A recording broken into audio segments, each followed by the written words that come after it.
A manhunt continues this afternoon as state police search for the man they say shot a county sheriff's deputy overnight. Let's show you where this happened. It started just before 1 o'clock down in Orange County at State Road 56 and US 150. That's north of West Baden, northeast of Jasper. State police issued what's called a blue alert as they search for Austin Schepers. This is a picture of him. ISP says Schepers is 5 feet 7 inches tall, weighs about 150 pounds, has brown hair, hazel eyes, and you can see that tattoo of a cross under his left eye and other tattoos around his neck.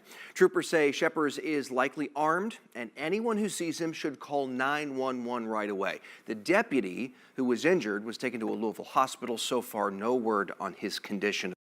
Tennessee Bureau of Investigation is looking into why Knox County deputies shot and killed an 18-year-old while they were conducting a search warrant. 10 News reporter Lauren Lovett spoke with the family of that suspect, and you're here to share more about what you're learning from them and from investigators tonight, Lauren. John Robin, daevon St. Germain was a senior at South Doyle High School. His family tells me he was excited to graduate and become a delivery driver. The TBI says deputies with the Knox County Sheriff's Office were conducting a search warrant around 7 this morning on Sevierville Pike. The agency says when SWAT deputies attempted to arrest St. Germain, the situation escalated, and they're investigating why deputies fired shots. The Knox County Sheriff's Office says St. Germain displayed a firearm. His grandmother says St. Germain was asleep when officers arrived. The family says they'll never recover from their loss. You take a baby's life, and I never know how I feel to lose a child because my 3 are still here, but my brother was killed the same way. And today is his birthday, and now I'm missing my brother, and then I'm going to be missing my cousin on the same day. Latoya Thomas, St. Germain's cousin, says she was at work when she heard what happened. She and several other family members gathered together to comfort St. Germain's parents.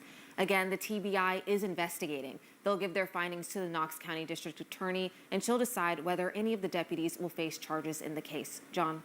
All right, Lauren Lovett on the very latest there.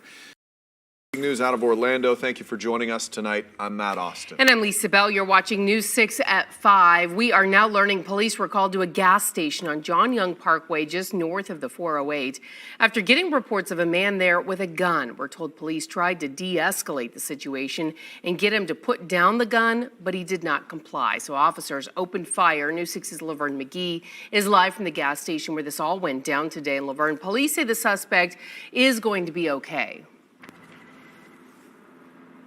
Yeah, that's right. They say he was taken to the hospital in stable condition. And right now behind me, though, you can see it's still an active scene. They still have investigating to do to find out exactly what would cause a man to just be walking out here on John Young Parkway holding a gun. Now, he does have a criminal history, we're told. But again, this is a situation where it's a busy area, lots of people back and forth. It's not too far from the Greyhound station. And this is an area where they were concerned, of course. Sky 6 was flying over the area a little earlier. You can see the traffic backed up. It still is, of course, it's rush hour right now, and we're not too far from the 408, and if further down John Young Parkway is the I-4 exit. So this is a situation that, of course, has affected a lot of people because they were wondering what happened as they were driving by. And just at 4:30, the Orlando Police Department gave a short press conference to explain exactly what happened. Take a listen. Officers arrived and encountered the suspect on the sidewalk in front of the BP. He was still holding the gun. Officers gave multiple commands to the suspect to drop the gun. The suspect refused the commands and was shot by one officer.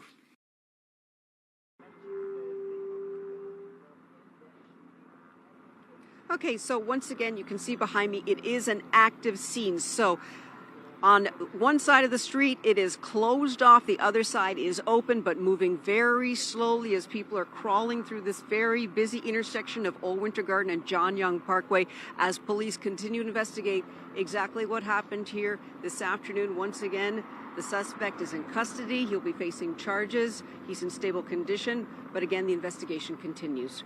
Reporting live in Orange County, Laverne McGee, Getting Results, News 6. But we begin this morning with some breaking news out of Salt Lake City. Officers say a pursuit has ended with the suspect dead. Our Scott McCain is live for us this morning with the latest details. Scott, good morning. This pursuit went on for blocks, if I'm correct. Is that correct?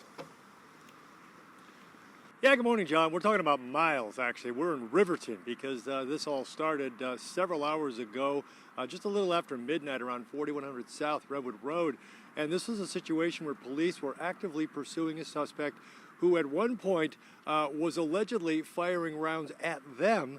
We don't know yet how many rounds were fired by police at this individual, but this was an ongoing situation. It took multiple agencies' involvement to finally get to this termination point here in Riverton, about 124th South, just off of Redwood Road. And John, when it finally did end, again, more shots were fired. Clearly some by law enforcement. The suspect, we are told, was struck and is deceased.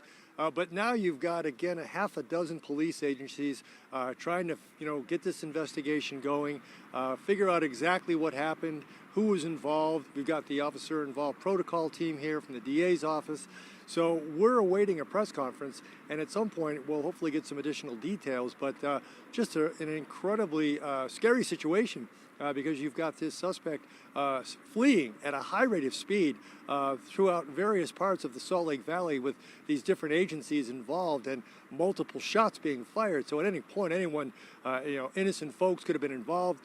It ended here, as you can see, behind us with a crash, and again, a suspect deceased. And as soon as we get these additional details, we're expecting a press conference or some sort of an update from law enforcement here this morning. And as soon as we get it, we'll bring it to you and our viewers. But yeah, for now, we are live in Riverton, and Scott McCain, Fox 13 News, Utah. Hello, I am Assistant Sheriff Jim Premka with the Carson City Sheriff's Office. I will be providing you with information regarding an officer-involved shooting that occurred in the late evening hours of December 31st, 2024. The location of the incident was in the 4300 block of Old Clear Creek Road, which is located on the south end of Carson City, Nevada. Prior to discussing the incident, I would like to cover a few topics. When a law enforcement officer is involved in an application of deadly force, our policy requires that an independent investigation be conducted by an outside agency in accordance with Carson City Sheriff's Office Officer-Involved Shooting Protocol. This criminal investigation will be carried out by the Nevada State Police and Douglas County Sheriff's Office. These investigations are detailed and thorough and generally include interviews with those involved, a review of any available recordings, and an analysis of the collected evidence. The investigating agency compiles and evaluates all the facts and evidence before submitting the complete case to the Carson City District Attorney's Office for criminal review. The District Attorney's Office then assesses the case and determines whether any criminal charges are warranted. Additionally, the Carson City Sheriff's Office will conduct a comprehensive internal interview of all relevant information from this case to determine whether the deputy's tactics, use of a deadly weapon, and overall use of force adhere to the Sheriff's Office policies and procedures. Part of this briefing will include body-worn and in-car dash camera footage. Sheriff's deputies are equipped with body-worn cameras. These cameras provide a general perspective within the camera's line of sight, but may not show everything the deputy observed or experienced. These cameras record 30 seconds of video before activation, though they do not capture audio during this initial buffer period. This feature is designed to record footage when a deputy is unable to activate the camera immediately. Some persons depicted in the video have their identities redacted. Situations surrounding law enforcement's use of deadly force are tense, uncertain, and rapidly evolving. When a law enforcement officer uses force during the arrest of a suspect or takes defensive actions to protect their lives or the lives of others, the events can be graphic and difficult to watch. Additionally, the video may contain strong language. Viewer discretion is advised. At approximately 10:34 p.m., Carson City Sheriff's Office deputies were called to a verbal domestic dispute. When deputies arrived at approximately 10:50 p.m., they were informed by the witnesses that the suspect was not on the property but had made threats via text message that if law enforcement contacted him, he was going to quote-unquote shoot it out. The suspect made several threats to kill law enforcement officers, the victim, and was known to be in possession of firearms. The suspect also appeared to be intoxicated. At approximately 11:54 p.m., the suspect returned to the area in his vehicle to the original scene of the domestic dispute as law enforcement officers were still taking the report. The suspect, without warning, fired upon law enforcement officers and the victim's home. The following video depicts one of the involved deputies being fired upon by the suspect as he was moving his vehicle to confront the suspect. Deputies returned fire and struck the suspect, who barricaded himself back into his vehicle.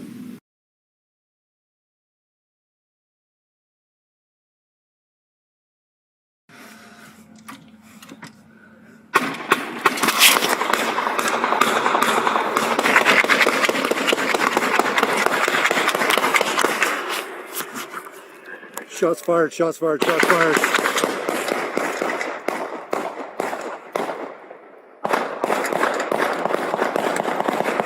Dude!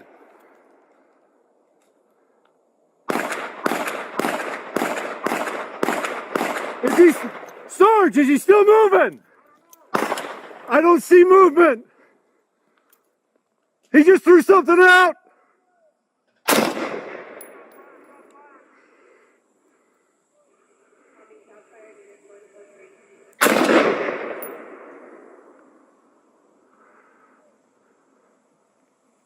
Still moving! Get out of the vehicle now! Put your hands up!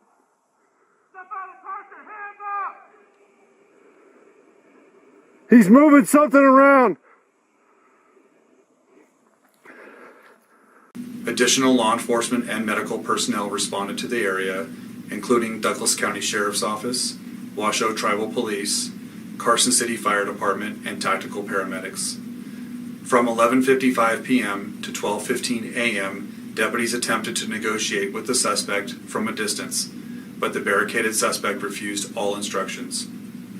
At approximately 12:17 a.m., the suspect emerged from his barricaded vehicle position, reportedly armed with a handgun, and a second shooting took place.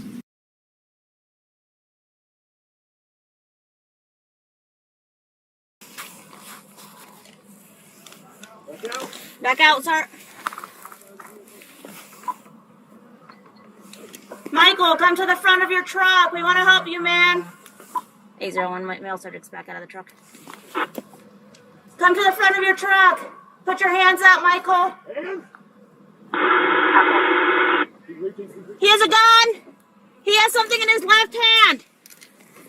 Male subject has something in his left hand. Shots fired. Cease fire! 801. Fire seized. Shots fired.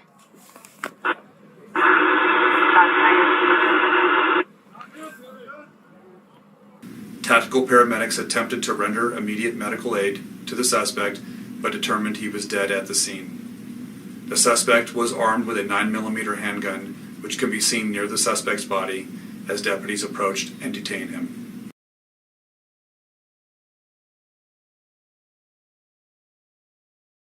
Let's pan right. Get those hands.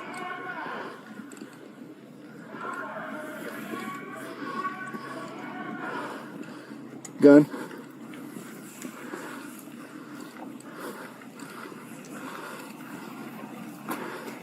Michael, don't move. We're here to help you.